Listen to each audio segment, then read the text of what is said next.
Okay, we're going into week 11, the business end of the season. 4 weeks until playoffs. We need to wait and see who can actually get the job done and who is looking fucked. Yeah, I'm going to go through our usual thing, go through the transactions, go through all of that, and then I'm just going to focus on Skelly in terms of he's our sixth place team at the minute. Can he sneak into the playoffs for the first time, or will he fail and go 5-9 and not even get his best season ever in fantasy? Yeah, we'll get into that in a minute. But first of all, our usual thing of going into the transactions. So Nick throwing a little paddy here, putting Cooper Cup on the waiver wire, the trade block. Sorry, not the waiver wire. And this is purely based on him hurting his ankle in the game. I've been over the implications of that last week, so I won't get too much into it, but that's clearly him throwing a paddy. Then we had a lot of nonsense here. So Jim gave a 4 for 10 fab to Mike. Mike then used the 4 to buy Cole Kmet, I believe. Let's just double check that. Yeah, so Mike bought Cole Kmet, which I like. It's a very good move. He's like a very good tight end for what they're doing, but also he did get hurt, so I'm not really, maybe not. But anyway, we bought Cole Kmet with the 4 he got from Jim, and then it turns out that the 4 was for James Robinson. Yes, it's all fun and games and blah blah blah blah, and oh, we're trading and blah, it's conditional trading, whatever. I'm kind of the opinion of everyone do you. Like, if you think a trade is good, go for it. I'm always willing to weigh in on trades and let you know if I think it's fair. Everyone got up a height about this one because it's just fucking babyish, all right. But what you don't want to do is give the children attention, and we all gave the children a lot of attention for just being dicks. Like, if Jim wants to sell his 4 for 10 fab, that's on him. Mikey, like any one of us would take that trade in a heartbeat. So yeah, don't judge it, don't engage with it if you see the fucking nonsense. Like, it's what they want. They wanted us to freak out, and we all did, and hey ho, they won, great, and we all look like fools. But anyway, more transactions. So a couple of dropping Odell Beckham, good pickup, Jim. Here we go, the meaty waiver claims. Christian Watson went for $64 to Mark. Next closest bid was Jim on 18. Oh, excuse me. I honestly wish I'd gone full dump, but I wouldn't have got him anyway. Mark made a great play. He's had 5 touchdowns in 8 catches so far. Absolutely insane stats, but yeah, definitely he's already paid for it with just his last week's performance. I've been saying for a while to put him on your rosters, so yep, that is the spot on really. Damien, he gets Jacoby Myers back for 19 fab. I like this. He's basically paid 19 fab for a bench spot for a week. Lovely move. Getting Donovan's Peoples-Jones, like, why? What is this really adding for you? We'll get looking at Nick's roster later, but he must be needing a starter. Like, you had good backup. Well, to be fair, thinking about it, you lost Cooper Cup, didn't you? So okay, that makes a bit more sense. Daniel Jones, a lot of bids going in on Daniel Jones, dropping Mecole. Now, Mecole is someone who should be stashed, so if he's available later on, I'm probably going to try and add him to my roster. But yeah, Daniel Jones, he's playing against Detroit this week, so that explains why people want him. Darius Slayton, Mikey D, picking up another starter-worthy wide receiver. Yeah, good snap percentages, and the targets are a bit low, but that's fine. Kinch gets Pacheco. I like that. It's a nice little move. He seems to be like the main guy, but the running back in Kansas City is not a very valuable position, unfortunately. Kickers don't really care. Paris Campbell, great pickup, Jim. I actually really like Paris Campbell with, again, this is a guy I pointed out, with Matt Ryan. These are the 3 weeks, the 15.2, 18, and 17.1 that he scored in week 7, 8, and 10. That's the weeks he had Matt Ryan. I think that's a great pickup. Another kicker, I don't really care. Ben Skorodek. I don't know who that is, but sure. I got Tyler Higbee, so I think I think the main beneficiary of Cooper Cup going out will hopefully be Tyler Higbee, but we'll see how that pans out. Kenyon Drake on the wire. I think he's probably been picked up by now, but he's definitely worth having. And then Damien got the Denver Broncos for $1, playing against Las Vegas. You know what? Like, they just don't concede many points. Denver Broncos, they're a good solid defense to have. Ed gets Russell Wilson for free, lovely, and Jim gets Jimmy G for free. Then post waiver moves, Matt Hall picks up Elijah Mitchell. I like that. He got a hell of a lot of carries on his return off of not many snaps. I actually wish I'd gone for him myself, but I genuinely forgot that I wanted to pick him up. Then we had Matt also getting Nico Collins. I like that as well, but Houston's not a sexy pick, really, is it? Scale gets Washington Commanders defense. They are playing against Houston this week. That's a good pickup, Scale. Mikey D gets Van Jefferson. I'd just stay away from LA. Like, it's with Cooper Cup out, I don't actually think there's anyone worth starting there, to be honest. Jim puts a happy baby likes getting fisted player on the block, so that's Deshaun Watson. I wouldn't bother with that, man. Jarrett McKinnon picked up by Matt, so he's already churning Nico Collins off of his roster. Matt's off of his rocker, sorry, Freudian slip. Yeah, I just don't think it's very valuable having any part of that KC backfield. It's just yeah, I wouldn't really bother. Kickers being moved, so Matt churning. I'm fairly certain you do this just to fuck. Look at this. So you drop Jake Elliott to pick up Cameron Dicker. Drop Cameron Dicker to pick up Dustin Hopkins. Drop Dustin Hopkins to pick up Cameron Dicker. What is wrong with you? Just make your fucking mind up, man. Jesus Christ. They're both on the Chargers as well. Fucking hell. Anyway, Cincinnati Bengals picked up by Mark. They are playing against Pittsburgh this week. Yep, I like that. That's Pittsburgh's rookie QB is a bag of shit. Not a very good team. So yeah, Cincinnati Bengals, good team to have. Robbie Gold picked up off of waivers. Yep, that's fine. And then Matt picks up Isaiah Likely off of the free agent pile and drops Josh Palmer. So Josh Palmer is meh. Like, if Keenan Allen doesn't play, you still probably could put him in a pinch, but not very excited by it. Isaiah Likely, though, is a good pickup for Matt. If what's his face, Mark Andrews is out, is a good play. So yeah, that's your roundup of the transactions. Quite an interesting story so far. As we get into our review of the league standings. So at the bottom, we still have Nick Numbnuts. He's on 3-7. Nearly cracked 1,000 points on the season, nearly, but not bottom in points for, so you can feel a bit hard done by. He took the first step on his path to getting to the playoffs. He's got to beat everyone. We'll see if I pick that way, but hey ho. And then we have Damien at 11 with 951 points for. Also matched on records with Kinch, Jim, and Mark.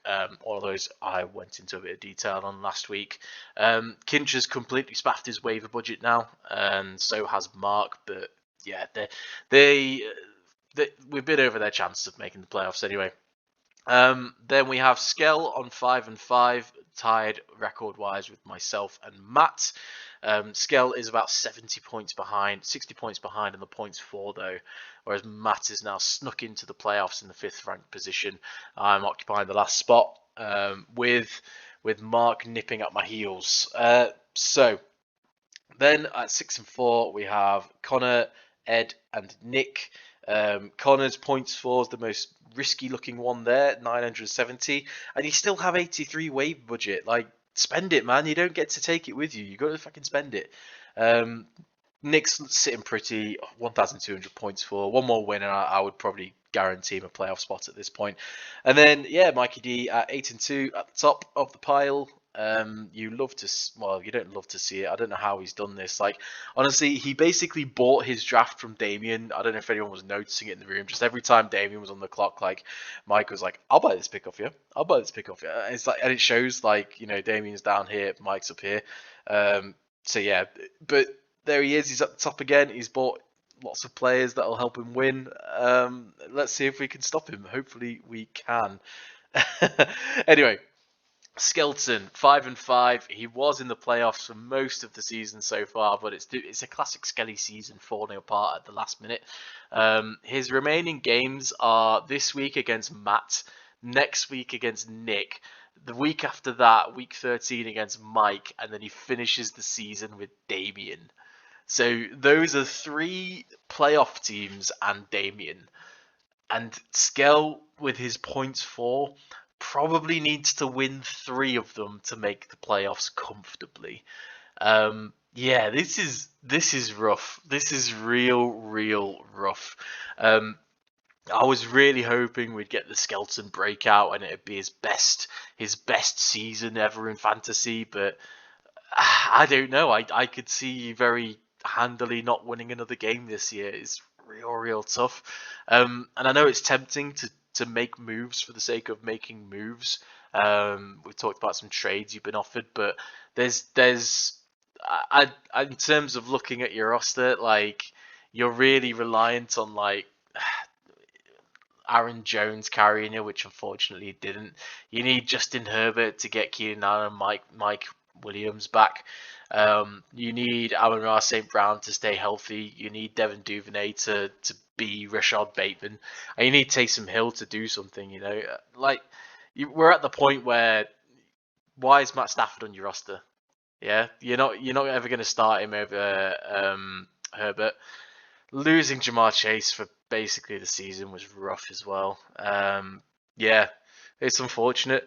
But I still think there's hope. I think, yeah, why is Matt Stafford on your roster? There's loads of other people you can have. Latavius Murray, I don't think you need him.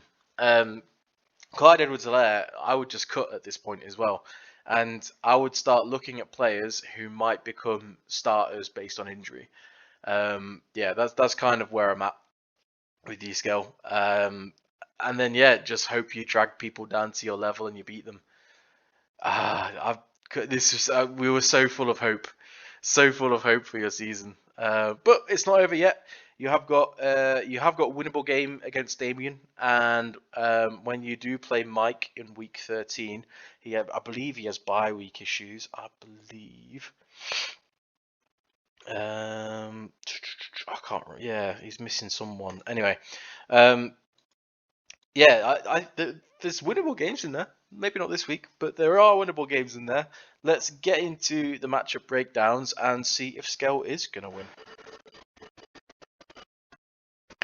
Okay, a real quick roundup of the matchups this week. First of all, on the slate, we have myself versus Damien. I'm on 5-5. Damien's on 4-6. Predicted 116 points for me, 94 points for Damien. Story of the game here, really, for myself is Josh Allen. Josh Allen and Stephon Diggs. Their game has been moved, so it was going to be in 6 feet of snow, but it's actually been moved to Detroit. So no worries there. They should be catching passes, running stuff in. Should have no problems at all.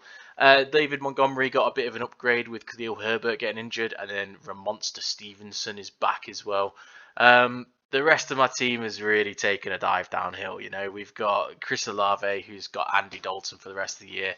Deebo Samuel, who just not getting it done at all. Yeah, on the other side, we've got Kyler Murray on the bench for Derek Carr. Yeah, I think Kyler Murray's, you can't really risk playing him. You've got he's missed last week. He potentially might miss this week. Yeah, I'd probably go with Derek Carr as well, except he's against Denver. Denver are a very good defense, and you got Josh Jacobs against Denver as well, who are a very good defense. There's some mad stat out there where Denver would be 8-2 or something like that if they'd scored 18 points in all of their games. This is a crazy stat, absolutely crazy. But You have got some smash plays here. So you got Jamal Williams against New York. That should be worth some touchdowns. Kadarius Toney looks like a beast in KC. D Hop, I don't know. Like, it's nice to have him with Kyler, but his production isn't exactly dropping off when the backup's in. And Dalton Schultz is going to be up there with best tight ends the rest of the way. So yeah, you have got some nice pieces there. If I wouldn't play Keenan Allen even if he is healthy and good to go because you can't really trust it. Jacoby Myers though, I'd probably put Jacoby. Like, it's a real tough call to make, but would you put Jacoby Myers in over DJ Moore? DJ Moore against? Oh, I don't know. I don't know. If you do, you're a braver man than me. So yeah, but because of that, I think there's too much power in my team, and I think your matchups are too bad. I am going to pick myself to win that matchup. Next up, we have Skelton versus Matt Hall. Skelton's on 5-5, so is Matt on 5-5. Real big matchup this one. Whoever wins is quite likely to, really push on towards playoffs here. I think like, just on the face of it, Matt's predicted 115, Skell's predicted 90. So there's definitely some star power here in Matt's team. For him, the story is Justin Fields. Justin Fields has been like QB1 the past 2 weeks, absolute cheat code. I don't know why he looks so good. He just looks better on the field now. He just looks absolutely incredible. Yeah, it's real good to see. Saquon Barkley back in his lineup as well against Detroit. Detroit, there are always shootouts, those matchups. That's nice. The questionable boys of Brown and Adams, but they'll probably both play and probably both do good. Adams against Denver is a bit of a worry, but not too much. And then Mark Andrews, you've got the backup there, good to go. Isaiah Likely. I would probably play Elijah Mitchell over Jerick McKinnon. I don't think Jerick McKinnon's really worth it. And you kind of backed into a corner here of playing Pittman, but that's okay. You've also got the Philly defense against Indy. Yeah, it's tough, but you're backed into the Pittman corner. You're not going to change off the Philly defense, so that's all good. Very, very strong lineup, except for your RB this week. Very strong lineup. I do worry Devontae Adams might have a bit of a down game, but luckily for you, Skell's team is not very high power right now. So Aaron Jones has already played on Thursday night and only got 10 points. So he got a 2-point conversion, but he also got a fumble, got some catches and some yards. It's rough place to be. Michael Carter has got an awful matchup as well, and James Robinson is probably coming for his lunch money at this point. Justin Herbert, he needs Keenan Allen and Mike Williams back, but it's not happened yet. And then, Taysom Hill against the Rams with Andy Dalton. I genuinely believe like New Orleans are just throwing the towel in on the season, really. The way for Skell to win is Amon-Ra St. Brown needs a shootout game, but that helps Saquon Barkley. And then Devin Duvernay as well needs to get the touchdowns. Mark Andrews needs to not get the touchdowns, but it's a very tough ask. I am going to go with Matt to win that one. The next matchup, we have Ed on 6-4 against Nick, also on 6-4. This was not as important for the playoffs, especially because I think Ed's in a bit of a bye week conundrum. So he's got the Tampa Bay boys on a bye week and Etienne on a bye week. All of Miami is on a bye week this week. Look at that. Jacksonville, Tampa Bay, and Miami. What's happening in Florida this week? Anyway, going with Russell Wilson at QB. I don't hate it. The Vegas are good for QBs. Having to play Damian Harris because your running backs are out and Melvin Gordon, it's not exciting really, is it? Marquise Brown, I would probably... Oh, you're really in bye week hell. It's going to be awkward if he doesn't play, but I think the game will be so far out of sight by that point, it's not going to matter. George Pickens, DeAndre Carter... Yeah, I can see what you're going for this week, and it's just accept the loss and keep your team together moving forwards. You've got so much power on down here for your buys. Never really stood a chance. On the other side, Nick, it's high-powered Nick's team. Jonathan Taylor is in an awful matchup there. Miles Sanders in a better one. You're probably going to hopefully get some work on the ground. Joe Burrow coming back off the bye week should be good.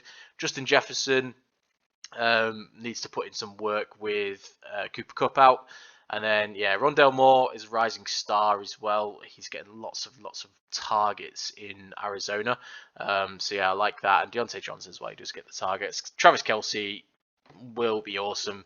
I think it was like Juju's concussed, MVS is ill, and Mecole Hardman isn't practicing at the minute. So Travis Kelce is just going to go absolutely nuts. Yeah, I like it. I wouldn't really change a thing. I don't know why he went for Donovan's Peoples-Jones, man.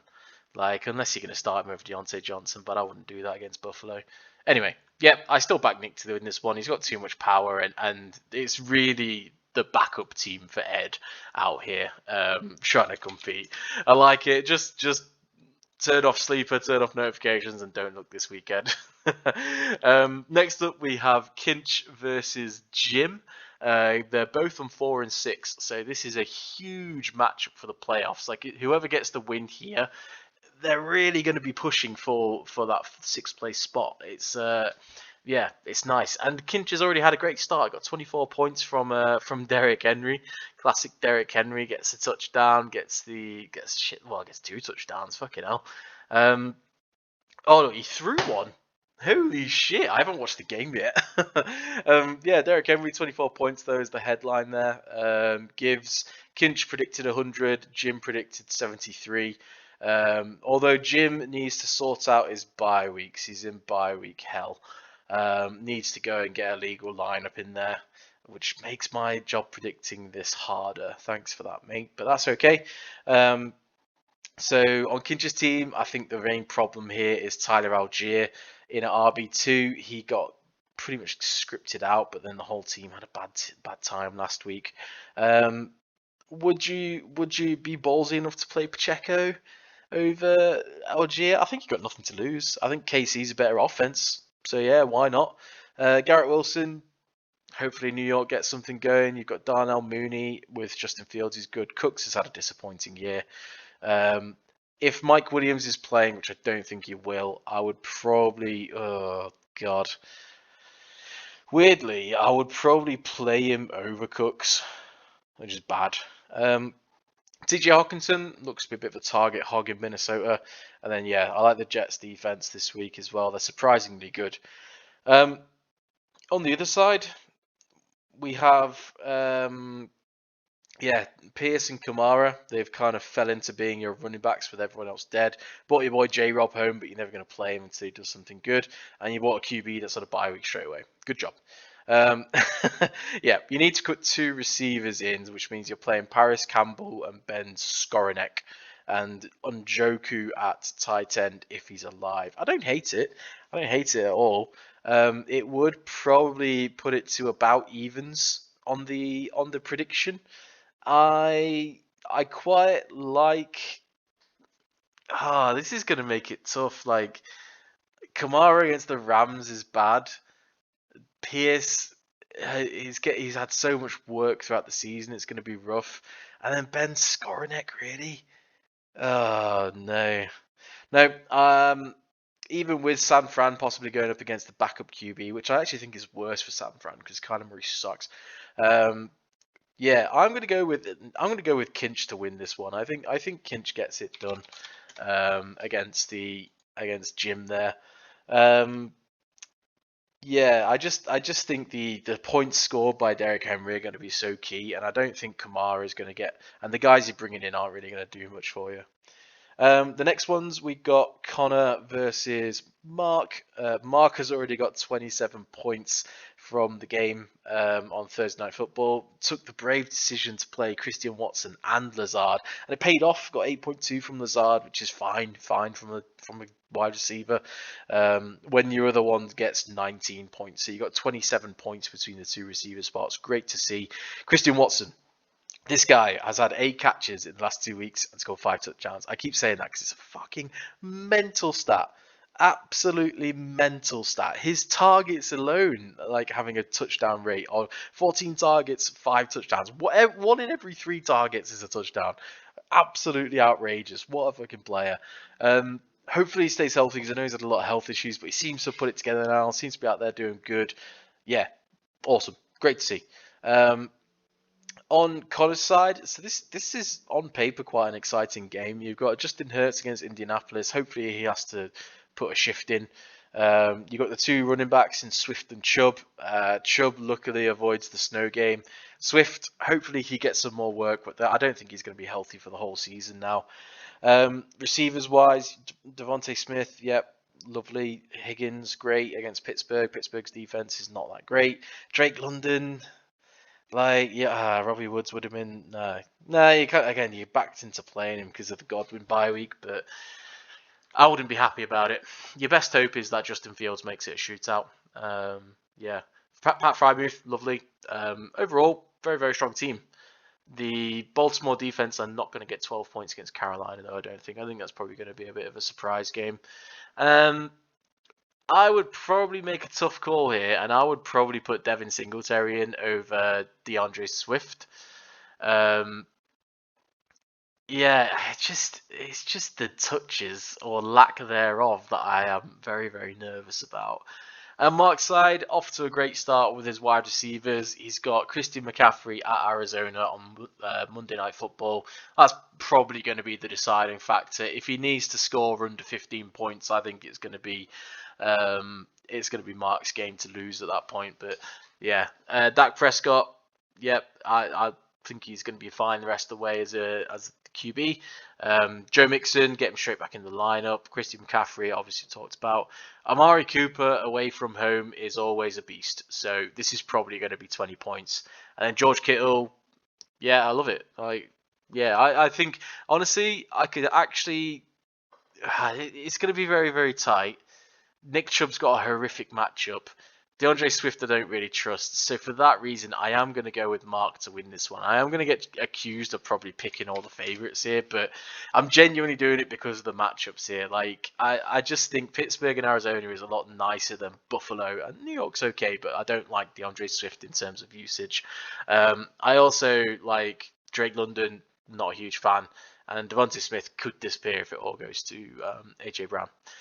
Our last matchup, we have Mike versus Numbnuts. So Mike is 8-2, Numbnuts is 3-7. Oh, sorry, I should have mentioned Connor 6-4, Mark 4-6. A win for Mark makes it very tight, and yeah, it very much puts him in the driving seat for a playoff spot there. Yeah, last one we have Kinch on. Mike versus Numbnuts. Numbnuts is on 3-7. Mike is on 8-2, and this is surprisingly close for Numbnuts, a guy who needs to win out and score a lot of points to make the playoffs. He's got Daniel Jones in a great matchup against Detroit. He's got James Conner, who seems to be the main man in Arizona again. Dalvin Cook against Dallas. That's a good defense, though. Receivers wise, it's not great, but CeeDee Lamb is awesome. Terry McLaurin seems to remember how to play football or remember how to be targeted. And then Adam Thielen, who's always dangerous for a touchdown. I love your defensive play there. You've got at New Orleans for the Rams. That's Andy Dalton's just fucking awful. Greg Dulcich, lovely tight end. You're welcome for taking him. Yeah, it's kind of rough because Jerry Jeudy got hurt for you. Hayden Hurst is like okay. Then on the other side, I don't know. It's not hugely exciting. Is your roster? There's a problem that I've got with it, but there are some pieces there that could cause a problem, you know. On the other side, you've got Pat Mahomes against the Chargers. You've got Austin Eckler, who's going to have a great week. Gus Edwards, putting him in. If you can't play, Deonta Foreman's a fine play. And then receivers-wise, Tyler Boyd, Gabe Davis, Juju Smith-Schuster. I don't think Juju will play because, honestly, he looked like he was riding a bike at the end of that fucking game. When he was concussed, he just did not look good at all. Cole Kmet, is he actually going to play? I'm not sure.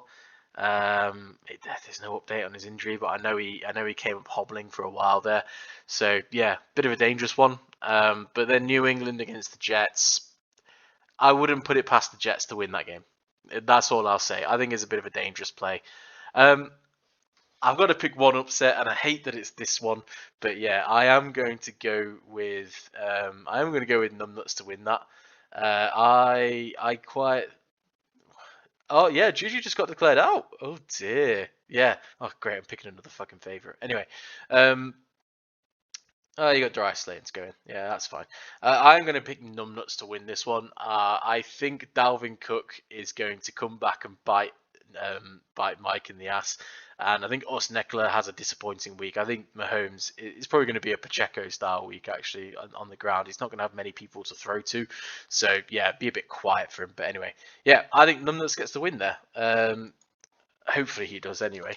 And I only say that because I really want to see Numbnuts in the playoffs again. It would be so fucking funny if he pulls off the Cinderella story twice in a row.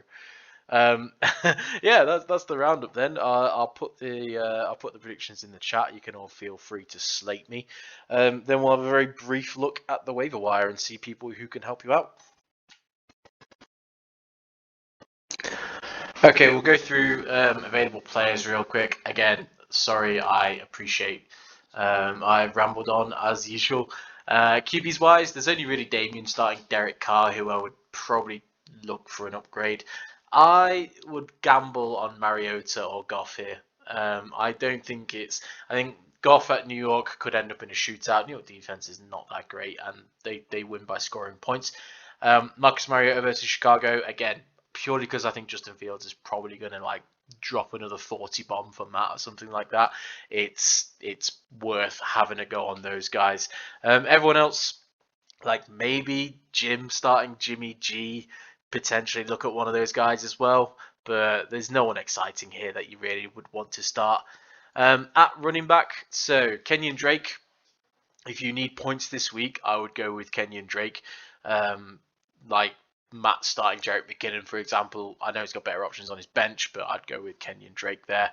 And I think Ed as well. If you can, I would start Kenny Drake over either of the guys that you're starting. Melvin Gordon. I can't remember who the guy was, but yeah, there's a risk that Gus Edwards only gets 10 carries and then Kenyon Drake gets the rest of the work, and he's looked good. He's looked all right. So yeah, that's worth looking at.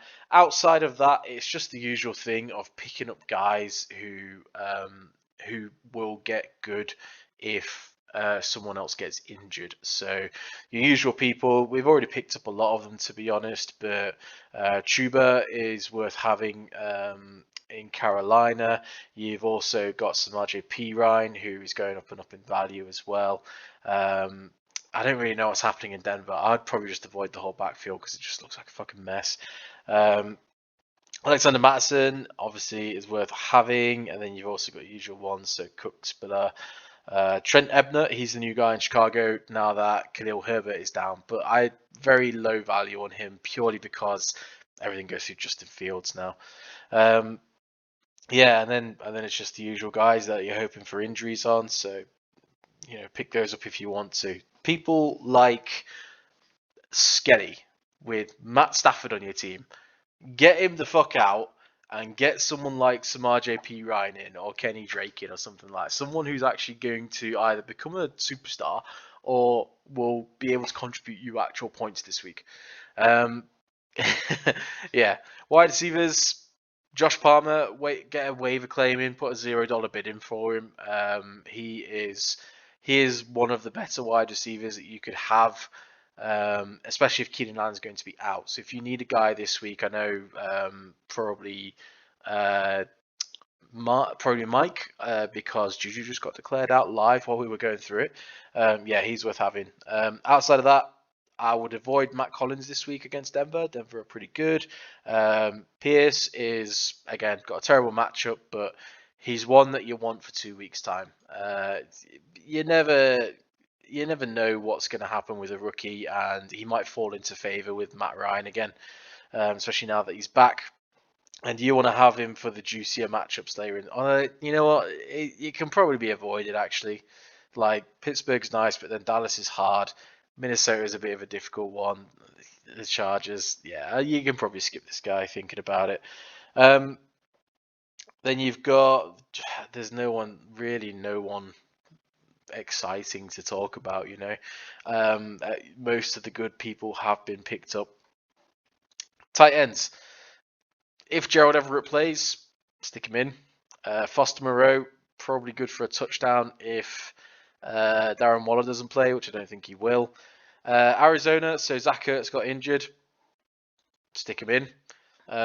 Yep, he's the new guy in Arizona. Why not? Who am I even starting at tight end? That's really a good question. Tyler Higbee. Yeah, I'll stick with Tyler Higbee. Then Logan Thomas, if he's healthy, he was good for a while to start the season. And then everyone else, you're just kind of hoping for a touchdown. Honestly, I would play this McKitty guy because he's got a funny name. That's my deep analysis on tight ends. Defenses, I haven't checked who everyone is starting, so let's have a quick look at everyone's who they're starting here. So the Baltimore Ravens are a bit of a trap, but going against Carolina, that should be pretty good. Washington Commanders, yeah, Skell got these guys, didn't he? Yeah, I'd stick with it against Houston. You've all done a pretty good job on your defenses this week. The Jets against New England. Okay, so is there anyone better than the Jets? I think that's probably the worst one that I saw.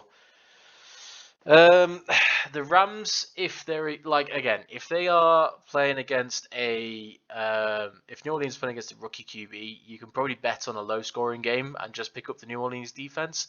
He's probably going to throw like picks and stuff like that. So yeah, I'd go with New Orleans if Stafford's not playing. Outside of that though, not really. Like potentially you could go with Pittsburgh and just bank on TJ Watt getting like 4 sacks on Joe Burrow. Best I got. Yeah, so I think you've all done a pretty alright job there. There's not that much worth talking about here. It's like for Josh Palmer that we've already mentioned. I don't think MVS will play, so that's not worth talking about. Josh Palmer, Kenny Drake, the usual guys, and then QB wise, yeah, Mariota or Goff, fine to put in. Best of luck. I have apparently cursed Matt. That is power that I have. I should have been picking him the entire time just to make sure he stayed out of the playoffs. Yeah. Best of luck in week 11, and see you all on the other side.